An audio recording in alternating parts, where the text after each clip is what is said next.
अस्सलाम वालेकुम दोस्तों, मैं हूं काजी जवाद जमील। दोस्तों, आपको पता होगा कि जब गर्मी बढ़ती है, हद से बढ़ती है, जब शिद्दत ज़्यादा होती है तो पूरी दुनिया में हर जगह पर जिस्म के अंदर गर्मी की शिद्दत को कम करने के लिए या जिस्म में गर्मी को बर्दाश्त करने के लिए ज़रूर कुछ ना कुछ ठंडा इस्तेमाल किया जाता है, ठंडी ग़िज़ाएँ इस्तेमाल की जाती हैं, ठंडे मशरूबात इस्तेमाल किए जाते हैं। इस सिलसिले में बहुत सी चीज़ें ऐसी होती हैं जिनका इस्तेमाल पूरी दुनिया में बहुत ज़्यादा है, जैसे लस्सी हो गई, जैसे संदल का इस्तेमाल है, जैसे इलायची का इस्तेमाल है, इसी तरह और भी बहुत सी चीज़ें हैं।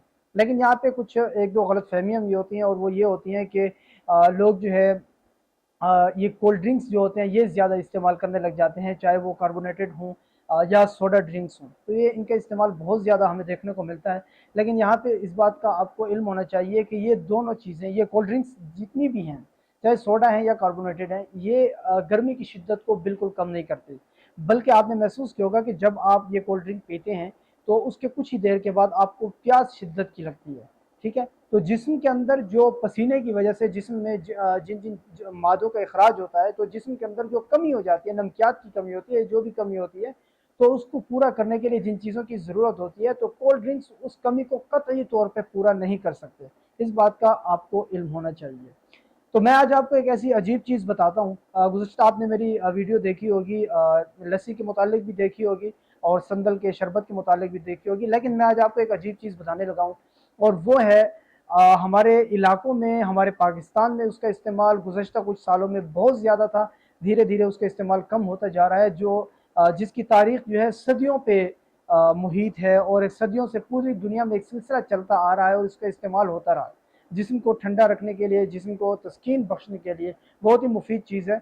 मैदे के लिए भी मुफीद है, इंसान की आँतों के लिए भी मुफीद है और इसके अलावा जिगर के लिए बहुत ज़्यादा मुफीद चीज़ है।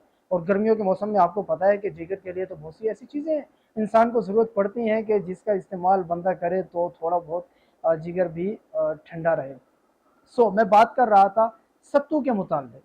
सत्तू क्या है? सत्तू एक ऐसा चीज़ है जिसे आप, एक आटे की तरह एक पाउडर होता है जिसे लोग पानी में मिला के इस्तेमाल करते हैं, ठंडे पानी में मिला के इस्तेमाल करते हैं या ऐसा करते हैं कि पानी उसमें थोड़ी कम मिकदार में डाल देते हैं और उसको हलवे की तरह जो है चम्मच से खा लेते हैं। और कुछ जो है पतला पानी में इतना पानी मिकदार इस्तेमाल करते हैं कि उसको शरबत की तरह पतला करके पी लेते हैं। तो बुनियादी तौर पे सत्तू गंदुम से बनता है। और ये कैसे बनता है? बनता ऐसे है कि आप गंदुम लेंगे, बिल्कुल साफ करके उसको धो लेंगे, उसके बाद गंदुम को उबाल लेंगे। उबालने के बाद वो थोड़ा-थोड़ा मोटा हो जाएगा उसका दाना, तो उसको आप धूप में रख लें, खुश्क कर लें। खुश्क करने के बाद उसको जो है हल्का-हल्का बरियाँ कर लें।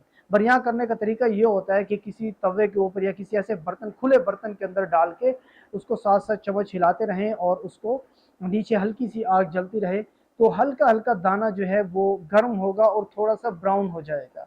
उसमें जलने का बहुत एहतियात करनी पड़ती है। आप उसको ब्राउन करने के बाद आप उतार लें और उसी को पीस लें। यही आपके पास सत्तू तैयार हो जाएगा और इसका इस्तेमाल बहुत ज़्यादा किया जाता है। हाँ, मार्केट में आपको आसानी से मिल सकता है, बहुत से देहाती इलाकों में लोग बना के सेल भी करते हैं और ये जिस तरह आटा चिक्की वाले लोग होते हैं, इनके पास भी पड़ा होता है। हाँ, जौ का सत्तू जो है वो भी बाज़ार से मिल जाता है, लेकिन जौ का सत्तू इतना ज़्यादा जायका उसका इतना ज़्यादा अच्छा नहीं होता और हर किसी को पसंद भी नहीं आता और अफ़ादियत के लिहाज से जो गंदुम का जो सत्तू है, उसको उसकी अफ़ादियत भी ज़्यादा बताई जाती है और उसका इस्तेमाल भी ज़्यादा और उसका जायका भी अच्छा है। इस तरह मज़ीद इन्फॉर्मेटिव वीडियोज़ के लिए आप हमारे साथ रहें। बहुत शुक्रिया। अल्लाह हाफ़िज़।